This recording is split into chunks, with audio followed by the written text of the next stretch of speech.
Your girlfriend put something in your daughter's food. The scream sliced through the luxury restaurant like a blade.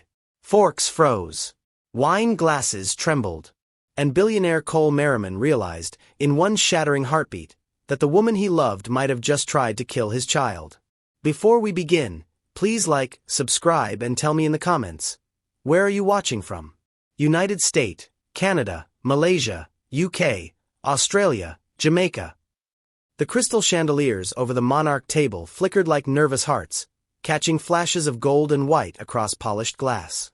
Somewhere behind the kitchen doors, laughter rose, the easy kind that comes with good wine and money. But at table 14, a child's small hand had just gone still.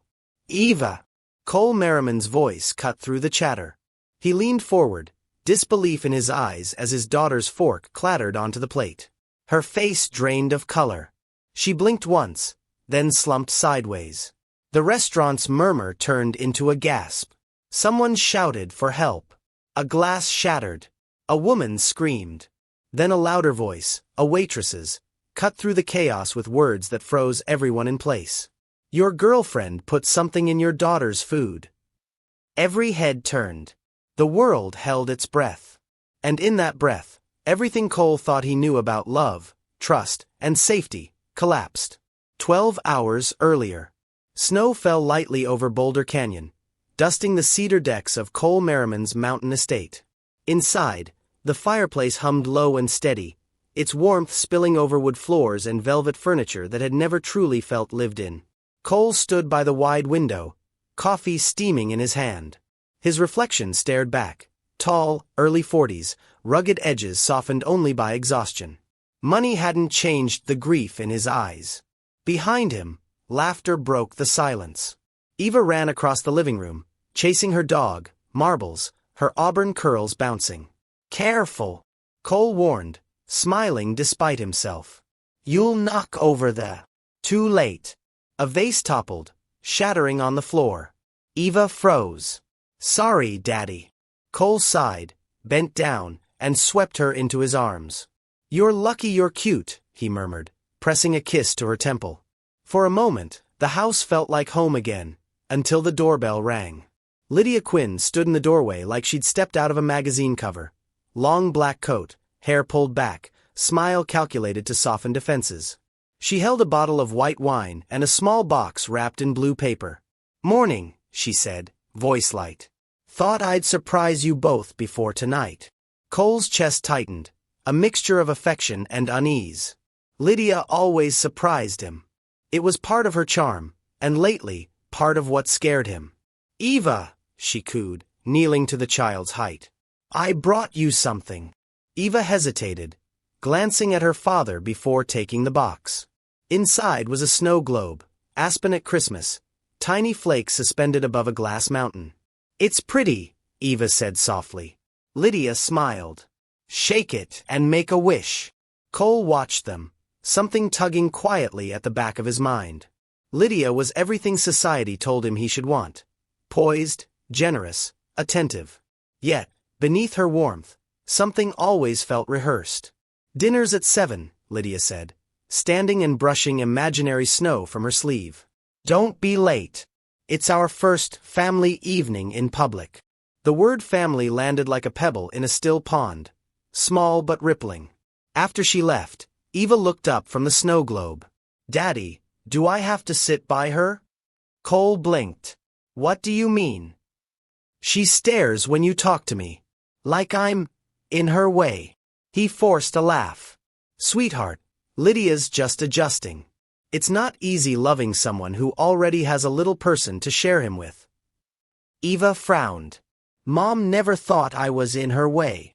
That sentence hit like a slow knife. He swallowed hard. No, he said quietly. She didn't. By early evening, the Merriman SUV glided down the highway into downtown Denver, city lights cutting through the snow. Lydia sat beside Cole, elegant as ever, scrolling through her phone. Eva, buckled in the back seat, hummed softly, tracing frost on the window. Cole, Lydia said suddenly, I confirmed our table at the Monarch table. Chef Marcelli himself is preparing something special. Cole nodded absently. You didn't have to. I wanted tonight to matter, she interrupted, her hand resting on his arm. For us. He smiled faintly, the kind people wear when they're grateful but uneasy. He couldn't name why, but something about her tone carried a quiet insistence, like a test he didn't realize he was taking. As they pulled into the restaurant's private entrance, paparazzi flashbulbs popped through the snow. Lydia smiled wider. Eva shielded her face with her hands. Inside, the world was warmth and white linen. Waiters glided like shadows, and every table gleamed. The hostess led them to a window seat. Tess Alvarez, their waitress, appeared with practiced grace, tablet in hand. Her brown hair was tied back neatly, eyes alert, observant. "Good evening, Mr. Merriman," she said. "Welcome to the Monarch table." Cole nodded politely. "Thank you, Tess." He didn't notice the way she glanced, once, at Lydia's subtle frown when his attention lingered too long on anyone else. They ordered quickly. Steak for Cole. Pasta for Lydia. Chicken strips for Eva. Simple. Safe. Or so he thought. Midway through the meal, Lydia leaned toward Eva's plate, her voice soft. "Try this sauce, sweetie. It's incredible." Eva hesitated. "I like mine plain." "Nonsense." Lydia smiled tightly. "You'll love it." Cole chuckled, distracted by his buzzing phone, his head of operations texting from San Francisco. Business never rested, even when he tried to. He didn't see Lydia's hand dip briefly into her purse. He didn't see the flicker in Tessa's eyes from across the room. He didn't see his daughter's fork pause midair. But he would. And when he did, it would be too late for apologies. If you're still here reading, let me ask you something. If someone you loved smiled across the table, and your child started to fall, would you have seen the warning signs sooner? Before we continue with what happened next, tell us in the comments where you're watching from. And if your heart's pounding as hard as mine writing this, hit that subscribe button. Because what happens after this dinner will test everything you believe about love, loyalty, and the price of silence. Snowflakes shimmered against the Denver skyline, the kind that looked soft from afar but stung cold when they touched your skin. Inside the glass-paneled Merriman estate, everything was warmth, precision, and silence. It was the kind of house people admired and whispered about. Steel, stone, and glass perched above the city like a watchtower. Cole Merriman moved through it like a ghost in his own museum. He was 44, built from grit and sleepless nights. The man who had once driven a borrowed pickup to code in coffee shops now sat at the top of Merriman Dynamics, the company that powered half of the state's digital security networks. To the world, he was success. To himself, he was a man one heartbeat away from loneliness. Eva changed that. His daughter, his pulse. She made the house sound human again, her laughter echoing against stone floors, her small voice singing to herself as she painted near the window. Then Lydia arrived. They met 7 months after his wife's accident, at a fundraiser in Aspen for wildfire victims. Cole hadn't wanted to go. His assistant had begged him. He had shown up in a black suit and stayed near the bar, more polite than present. That's when Lydia Quinn walked in. She was magnetic in a way that didn't feel loud. Soft laughter, eyes that seemed to understand pain before you spoke it. They talked about rebuilding communities, about resilience. She didn't ask about his company. She asked about his daughter. "I adore children," she had said that night, tracing the rim of her wine glass. "They're the only honest people left in the world." Honesty, that word struck him. He'd built a life on contracts and NDAs, where truth was negotiable. Lydia felt like a return to something real. By February, she was staying over most weekends. She made omelets on Sundays, read Eva bedtime stories, and learned how to navigate Cole's quiet moods. At first, Eva tolerated her. Then she started noticing things. When Cole missed a parent-teacher meeting, Lydia said, "He's busy keeping your life comfortable." When Eva tripped while running, Lydia didn't kneel, she sighed. When Cole praised Eva's art, Lydia's smile didn't quite reach her eyes. Eva told her grandmother once, "Grandma Marjorie, she doesn't like me much." Marjorie Merriman, small and silver-haired with a stare that could level a boardroom, didn't answer immediately. She stirred her tea, slow and thoughtful. Some women love a man, she said finally, but forget that loving his child is part of the deal. One evening, as the wind howled down from the mountains, Lydia stood at the kitchen island scrolling through her phone while Eva painted nearby. Cole was in the study, lost in spreadsheets. "Eva," Lydia said suddenly, her voice too bright. "How about I help you with that?" Eva smiled politely. "It's okay. I like doing it myself." Lydia's lips pressed together. "Independence already. Just like your father." Eva didn't understand the sharpness in her tone, but she felt it. She looked down, pretending to focus. When Cole walked in moments later, Lydia's voice had softened again. "Look at her, Cole. She's brilliant. You must be so proud." He smiled, missing the tension entirely. "I am." Later that night, as Lydia curled against him, she whispered, "Sometimes I worry you'll never see me the way you see her." Cole opened his eyes in the dark. "What do you mean?" "She has all of you," Lydia murmured. "Your time, your affection, your world. I just wonder if there's room left." He reached for her hand. "There's room," he said gently. "You're not competing." But even as he said it, he wasn't sure if he believed it. The next morning, Eva sat at the kitchen table drawing while Lydia prepared coffee. "Dad says we might go skiing next weekend," Eva said brightly. Lydia didn't look up. "He also said we'd go to the art fair last month." "How'd that go?" Eva blinked. "We didn't." "Exactly." Lydia's tone was quiet but sharp enough to cut. "Men like your father forget easily." Eva frowned. "He doesn't forget me." Lydia turned, her smile too smooth. "Of course not, sweetheart. Eat your breakfast." Cole entered just in time to catch the tail end of tension, the air too still, the smiles too polished. He told himself he was imagining it. That afternoon, he stopped by his mother's place in downtown Boulder, hoping for grounding. "She's elegant," Marjorie said, listening to him describe Lydia. "Intelligent. But sometimes elegance is armor, not grace." Cole frowned. "Mom, I'm not rushing into anything." Marjorie smiled thinly. "You already are. You just don't see it yet." That weekend, Lydia suggested the dinner.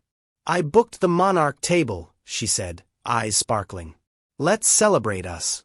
You, me, and Eva, finally together as a family." Cole hesitated. "You sure she's ready for that?" "Of course," Lydia replied quickly. "It'll be perfect." Perfect. The word sat wrong in his stomach. But he wanted peace. He wanted hope. So he nodded. On the drive to Denver, Lydia hummed softly, her perfume heavy with something floral and expensive. Eva stared out the window, tracing shapes in the fog. When they arrived, the restaurant glowed golden against the snow. Lydia slipped her hand through Cole's arm, smiling for the cameras outside. Inside, the warmth and chatter felt surreal. A pianist played something slow. The smell of butter and truffle filled the air. Tess Alvarez, their waitress, recognized Cole instantly but kept her professionalism intact. She had worked the floor for years, serving governors and celebrities, but something about this table drew her eye. The little girl looked uneasy. The girlfriend looked rehearsed. The father looked tired. She couldn't know how important her attention would soon become. As they settled, Lydia ordered a bottle of wine, insisting on a toast. "To new beginnings," she said. Cole raised his glass. "To family." Eva raised her water glass hesitantly. "To dessert." They laughed. It was the first moment of lightness that evening. But then, as Cole's phone buzzed, he excused himself to step outside for a quick call. That's when Lydia leaned forward, her smile soft and strange. "Eva, why don't you try this sauce?" Tess watched from the corner of her eye. Lydia's hand dipped into her purse briefly, moving with quiet precision. Eva pushed the plate away. "I'm not hungry." Lydia's smile tightened. "Don't be rude." And as Eva reluctantly lifted her fork, Tessa's stomach twisted. Something wasn't right. She didn't know how she knew, but she knew. Later that night, Tess would remember every detail. The flicker of Lydia's wrist, the glint of metal from her bag, the silence before the scream. But that was still moments away. For now, there was only warmth, music, and the illusion of safety. And the kind of calm that always comes right before a storm. The Monarch table was the kind of place that made even the wealthy sit straighter. The lighting was soft, but deliberate, every glow calculated to flatter, not reveal. A pianist played somewhere near the bar, a melody that felt like a secret only rich people knew. Cole Merriman had been here 100 times. But tonight felt different. Lydia looked perfect under the amber light, her hair coiled elegantly, her diamond earrings subtle but strategic. She sat across from him, her hand tracing the rim of her glass as if time itself waited for her to move. Eva sat between them, fidgeting with her napkin. "Daddy," she whispered, "can we order mac and cheese?" Cole smiled. "They probably call it something fancy here, but yes." Tess Alvarez, the waitress, smiled kindly at the girl. "Chef can make something special for her," she said. "Thank you," Eva said softly. Tess noticed how Lydia's smile didn't quite reach her eyes. It wasn't what she said, it was the quiet dismissal in her posture, the way she regarded the child like a misplaced ornament at a dinner table meant for two. She'd seen that look before. People pretending to love what stood between them and what they really wanted. Dinner began perfectly. Too perfectly. Lydia talked about ski chalets in Telluride, about the private school she thought would elevate Eva's environment. Cole listened politely, sipping his wine, his mind half in the conversation, half on Eva's drawing that morning. Stick figures in the snow, one taller than the other, and a dog chasing the sun. Eva picked at her food. "Dad, do you like Lydia?" she asked suddenly. Lydia froze mid-bite. Cole chuckled, awkwardly. "Of course I do. She's my friend." Eva nodded, still serious. "Mom said love should make you feel safe." The table went still. Lydia set her fork down carefully. "Your mother was very wise," she said, her tone smooth, practiced. "But she's gone now.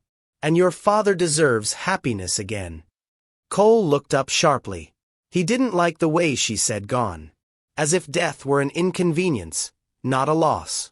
Tess refilled their glasses, pretending not to notice the tension. She'd served hundreds of couples, but the air around this table felt heavier than money, like grief pressed under crystal and linen. When she walked away, she saw Lydia's hand brush her handbag again. The motion was so fluid most people wouldn't have noticed. Tess did. She always noticed.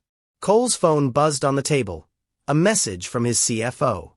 He glanced at it, apologetic. "Sorry, 1 second." Lydia's smile was sweet and brittle. "Of course. Work never sleeps." As he stood and walked toward the lobby, Tess watched Lydia's reflection in the glass. Her hand reached into the bag again. She pulled something out. Small. Quick. A packet, silver glint beneath her palm. Her fingers hovered over Eva's plate. Tess blinked. For a moment, she doubted her own eyes. Maybe it was seasoning. Maybe she misread it. But her gut screamed otherwise. Lydia leaned back, serene. "Eat up, sweetheart," she said softly. "You'll like it this time." Eva took a small bite, hesitant. Tessa's pulse quickened. She took a step forward, then stopped. What if she was wrong? What if she accused the wrong person? She'd lose her job, maybe worse. Then Eva's face changed. Her little hand went to her stomach. "Dad," she whispered, though he wasn't there. Her lips trembled. Lydia's eyes widened, not in fear but calculation. The child gasped once, twice, and her small frame jerked violently. The fork clattered. Her chair tipped. Tess dropped her tray and ran. "Someone call 911, she shouted. People rose from their seats. Gasps filled the air. The pianist stopped playing mid-note. Cole came sprinting back into the room, his heart punching through his ribs. "Eva!" He dropped to his knees, cradling her head. "Eva, baby, look at me, breathe." She didn't respond. Foam gathered at the corners of her lips. Her body convulsed once, twice, then went frighteningly still. Lydia stood there, frozen, her face pale and empty. And Tess, her heart slamming against her ribs, looked at the plate, then at Lydia's hand still hovering near it, trembling. Before she could stop herself, the words tore out of her throat. "Your girlfriend put something in your daughter's food." Silence hit harder than sound. Cole's eyes snapped to her, disbelief cutting through panic. "What did you say?"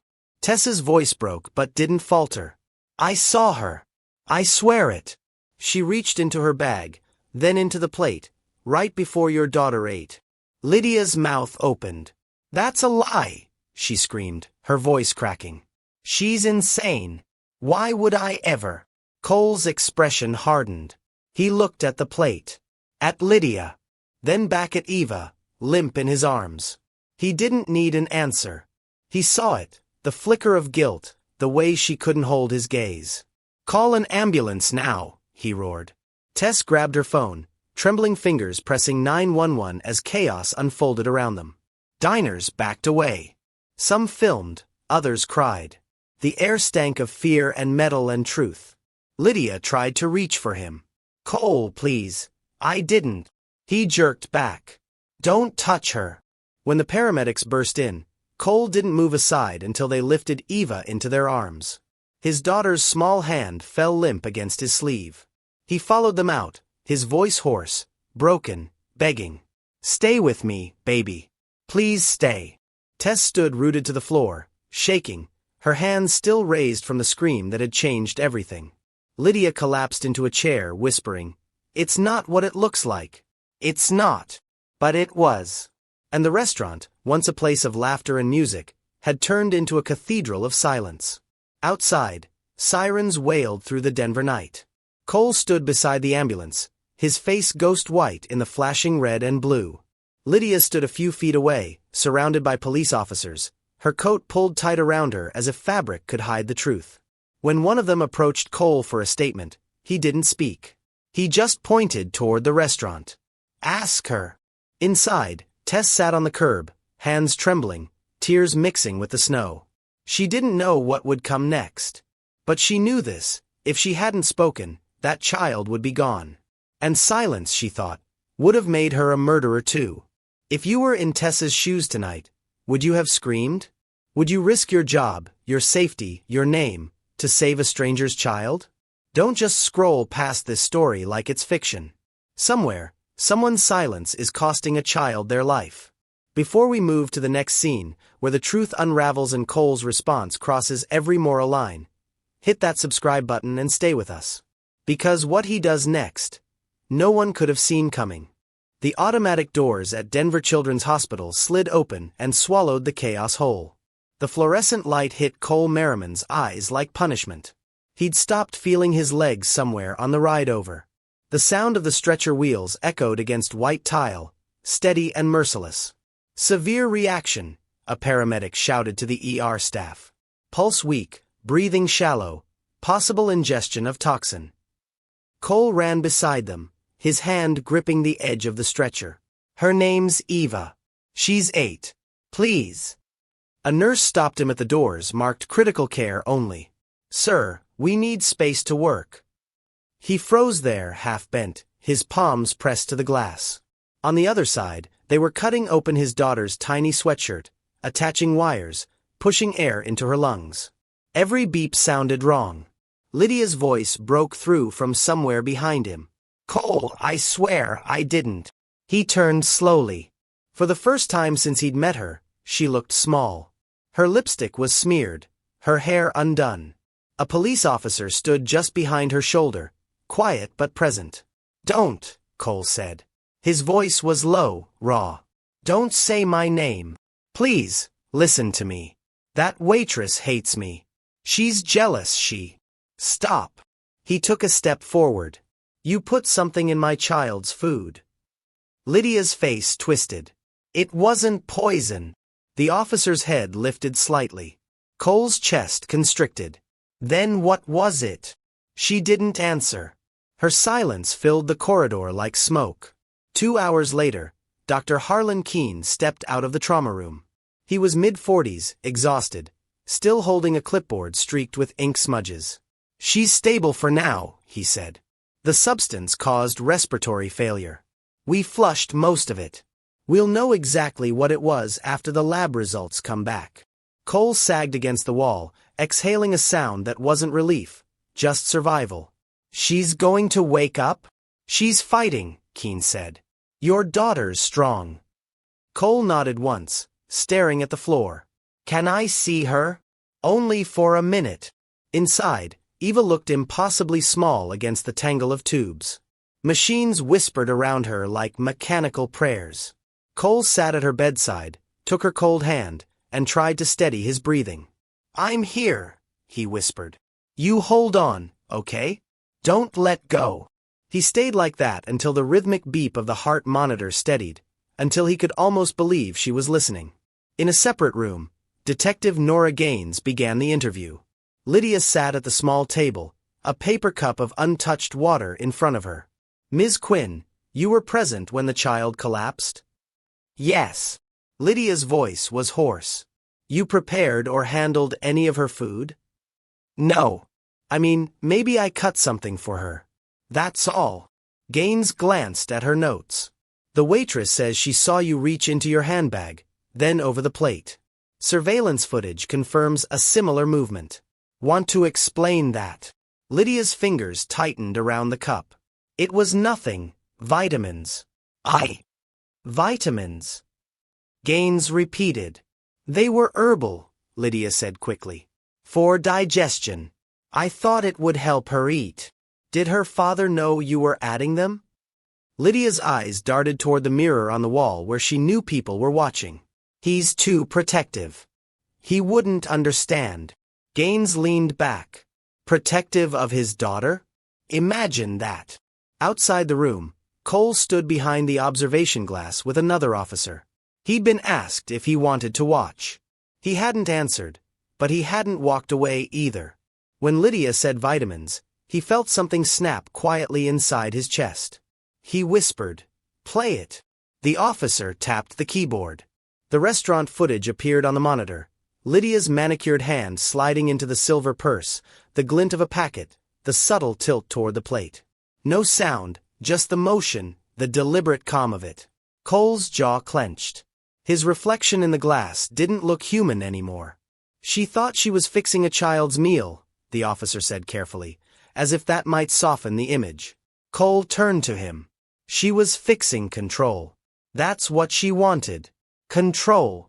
He walked away before anyone could stop him. He found Lydia sitting alone afterward, unguarded for a moment while the detective stepped out. The door clicked shut behind him. She looked up, startled. Cole. He didn't sit. He just stood there, a shadow between her and the hallway light. Tell me why, he said. I told you. No, his voice cut the air. Tell me the truth. Why would you hurt her? Lydia's composure fractured.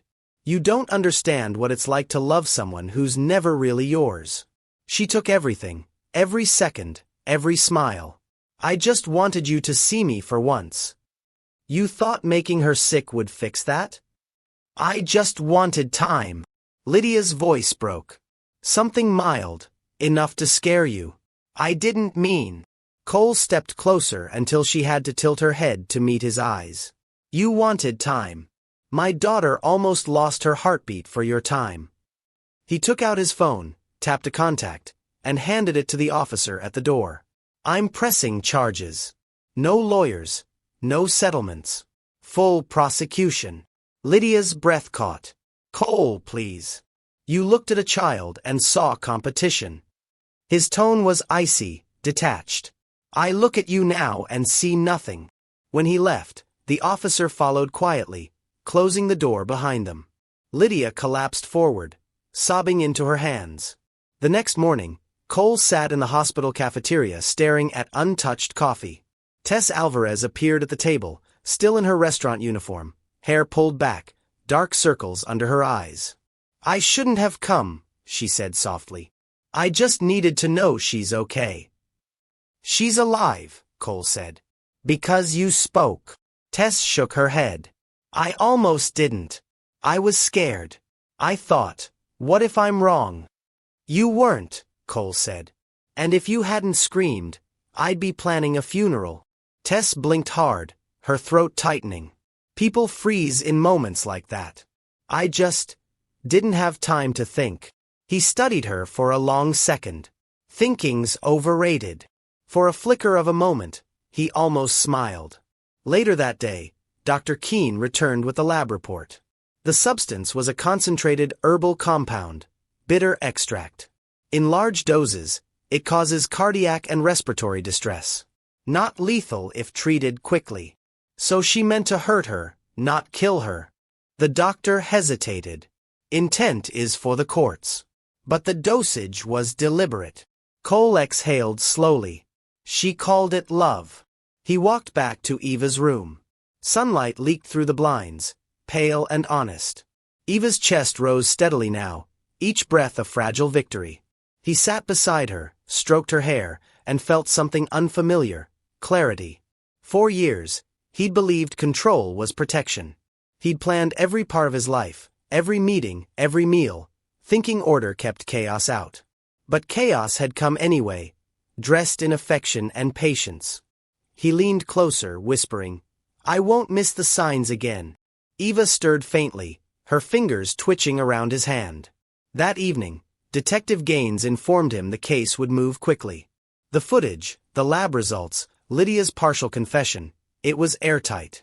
Cole thanked her, then walked outside into the parking lot. The winter air bit at his face, sharp and clean. Snow muffled the city noise. Across the street, the news vans had started to arrive. He ignored them. He had no statements to give, no image to protect. He climbed into his SUV and sat there, engine off, watching his breath fog the windshield. Inside the hospital, machines kept his daughter alive. Inside the police station, the woman he'd almost trusted waited for arraignment. And inside himself, something colder than the Colorado night settled in, a clarity that looked like vengeance but felt like survival. He wasn't sure which was worse. Morning bled slowly over Denver, pale gold against a horizon still streaked with the residue of sirens. The snow outside the hospital had turned gray from salt and tire tracks, but to Cole Merriman, it was still white, the color of the night he almost lost everything. He hadn't slept. He sat beside Eva's bed, his jacket folded over the chair, his eyes fixed on the small rise and fall of her chest. Every so often, the machine would beep, and his body would flinch in time with it. The doctor had said she was out of danger. Those words sounded like a miracle spoken in a language he didn't yet believe. A quiet knock broke the stillness. His mother stepped into the room, carrying a paper cup of coffee. Marjorie Merriman looked older than she had 3 days ago, but her movements were deliberate, the same steady calm she'd used to raise him through the years when their electricity bills had been paid in faith. "Drink," she said softly, setting the cup in front of him. He obeyed. The coffee was bitter, grounding. "How is she?" Marjorie asked. "She'll wake up soon," he said, voice rough. "They said maybe today." Marjorie nodded, eyes soft. "And you?" Cole stared at the heart monitor. "I don't know yet." For a while, neither spoke. The hallway beyond the glass was silent except for the distant hum of hospital machinery. Finally, Marjorie sighed. "You did what needed to be done. That woman." He stopped her with a quiet gesture. "Don't say her name." Marjorie studied him carefully. "You can't carry her shadow forever." "I'm not carrying it," he said. "I'm making sure it never touches us again." That afternoon, Eva stirred. The movement was small, a twitch, a murmur, but it was enough to send Cole leaning forward, his heart slamming against his ribs. Her eyelids fluttered and she whispered, "Daddy?" He nearly broke from relief. "I'm here, sweetheart." Her hand found his. "It hurts." "I know," he said. "It's going to get better." She blinked slowly. "Is she gone?" Cole hesitated, then nodded. "Yes. You're safe." Eva's gaze drifted toward the window, where snow was falling again. Soft this time, harmless. "Can we go home?" He smiled faintly. "Soon. Somewhere new, maybe." She nodded, too tired to ask why. When she fell asleep again, he stayed by her side, watching her breathe as if memorizing the rhythm. He knew that even when she healed, some part of her trust would never return the same way. And he realized that was true for him, too. The case unfolded fast. Lydia Quinn's confession, combined with footage and lab results, left little room for mercy. The news networks called it the Merriman affair. Talk shows debated whether her jealousy or his neglect had caused it. The world always wanted a villain it could understand, but Cole had seen the truth up close. Evil didn't announce itself. It smiled across the table and called itself love. 3 weeks later, Lydia stood in court wearing a gray suit that made her look more like a shadow than a person. Cole didn't attend the sentencing. He'd already seen everything he needed to in the hospital's sterilite. He didn't need to watch her plead for leniency. Instead, he took Eva north to a rented cabin near Estes Park. It was small, rustic, quiet, the kind of place where the only sound at night was the wind sliding across the roof. He taught her to light the fireplace, to make cocoa the way her mother once had, with too many marshmallows. Sometimes she woke from dreams crying. He would hold her until her breathing evened again. "It's over," he'd whisper. "No one can hurt you here." She'd nod, but even in sleep, her hands clung to his shirt. A month passed before Tess Alvarez knocked on the cabin door. Cole hadn't expected her, but when he saw her standing there, awkward, bundled in her work jacket, he felt something shift inside him. "I didn't mean to intrude," Tess said. "I was in the area. I just wanted to make sure she's okay." "She's getting stronger," Cole said. "Come in." The warmth of the cabin wrapped around her as she stepped inside. Eva was drawing near the fireplace, crayons scattered like a small explosion of color. When she looked up and saw Tess, her eyes brightened. "You're the waitress," Eva said. "You saved me." Tess hesitated, unsure what to say. "I just yelled," she said finally. "That's saving," Eva replied simply. Cole looked at Tess then, really looked at her. The exhaustion in her face wasn't weakness. It was proof of someone who'd faced fear and didn't hide from it. He realized how rare that kind of strength was. "Thank you," he said quietly. She shook her head. "You don't owe me that. I owe you everything," he said. They stood in silence for a moment, the fire snapping between them. Over the following weeks, Tess visited again. Sometimes she brought groceries, sometimes books for Eva. There was no pretense between them, no pretending life had been fair. It hadn't. But shared survival created a kind of honesty no comfort ever could. Cole began talking about turning pain into something useful. A foundation, maybe a center for families in crisis. "No names on it," he said. "No cameras. Just help." Tess smiled. "That sounds right." He nodded. "I don't want her scream to be just noise. It has to mean something." Spring thawed Colorado's edges slowly. The snow melted into rivulets that fed the valley streams. Life didn't return in a rush, it crept back, cautious but persistent. On the last night before they left the cabin, Cole stood on the porch, the mountain air cold against his skin. Tess joined him quietly. "Do you ever wonder if we'll stop seeing it when we close our eyes?" she asked. He didn't have to ask what she meant. "Maybe not," he said. "But maybe that's how we remember what to listen for." Inside, Eva slept curled under a quilt her grandmother had made. Her breathing was steady now. No machines. No fear. Cole looked out at the horizon and exhaled. For the first time, it didn't feel like letting go. It felt like living. 3 months later, the Eva Merriman Trust opened its doors in downtown Denver. It wasn't a hospital or a courtroom. It was a place where people could walk in when their homes didn't feel safe anymore. Tess ran the intake program. Cole rarely gave interviews, but when asked why he started it, he said simply, "Because silence almost cost me everything." On opening day, reporters waited outside.